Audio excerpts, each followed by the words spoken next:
Hey, what's up again, everybody? It's Robert184, 2Rs2Bs from gundamreviews.net. And as Char slowly gets out of the way here and runs out of battery, anyway, episode 22 was a fantastic action-packed episode, tons of mobile suits, tons of characters, and a little bit of plot development and character development, all wrapped up, so let's get right to the of the weeks. It was a good week for the runners-up. I'm talking about Zeheart and Asim, who both had a little bit of time to shine in terms of their character development.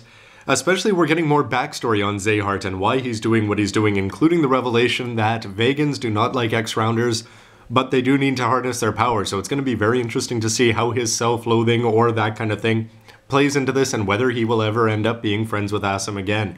Asim also, we got to see that he was able to overcome his issues from his defeat from a few episodes ago, and he's not just doing it for himself, he's not just doing it to catch up to his father, but he's doing it for everybody, and that's the true mark of a good Gundam protagonist. But my pick for character of the week has to go to Flit Asuno. I've been sort of hoping we've been seeing more of him in the second generation. He's always been aloof and very commander-ish.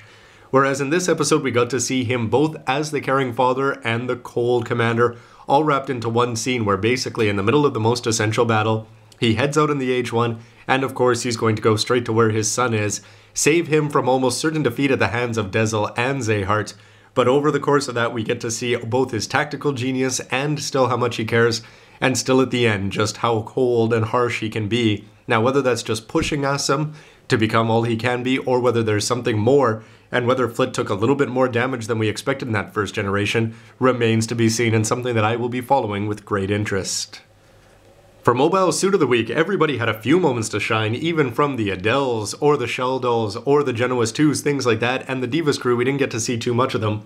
But my runner-up, despite the fact that Wolf had certainly his G-Bouncer get into a lot of trouble and still get out of there, and the Kronos had a pretty impressive debut. It looks impressive, especially with the weapons, and the way Dezel was using it.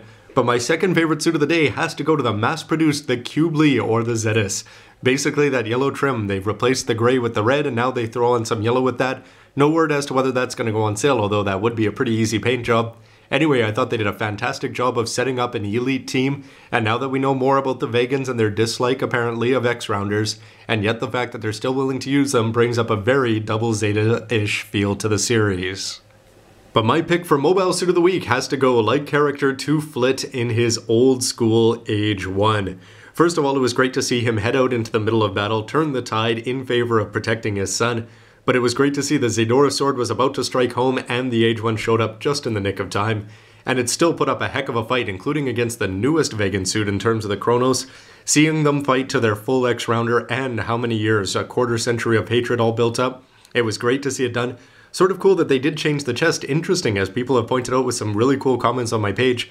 Apparently I have to go check out my old high-grade plates because they may have a white part.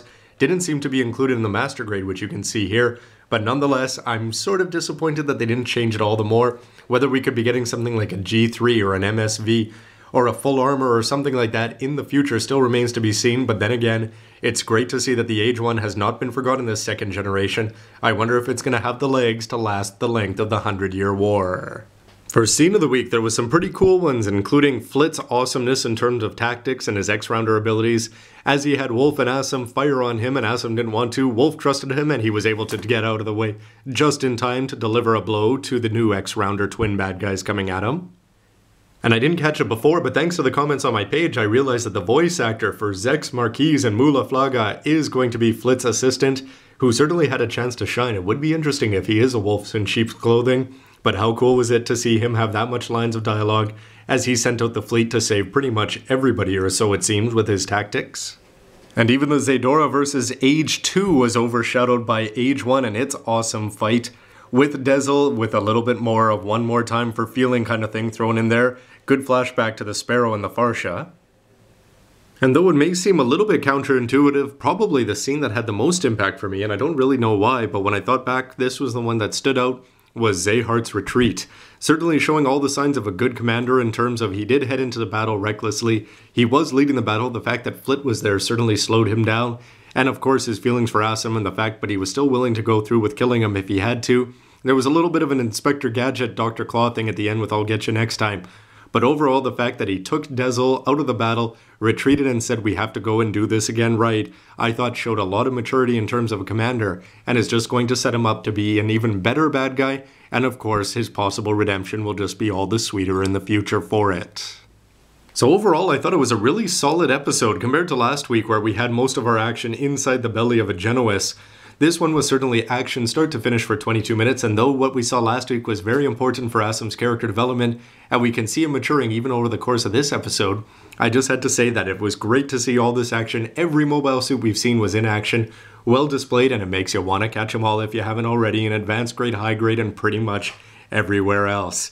Anyway, everybody, what did you think of this action-packed episode? Next week's also looks interesting with some cool teasers in terms of which mobile suits or their wear variations that we'll be seeing. But I'd love to hear what you think with a comment down below, and stay tuned for lots more. There's lots of reviews of Age suits coming out in advanced grade, high grade, and everything else a little bit suspicious, like that one there in the background. Thanks for watching, everybody. See you next week, and I hope to hear from you in between. Bye.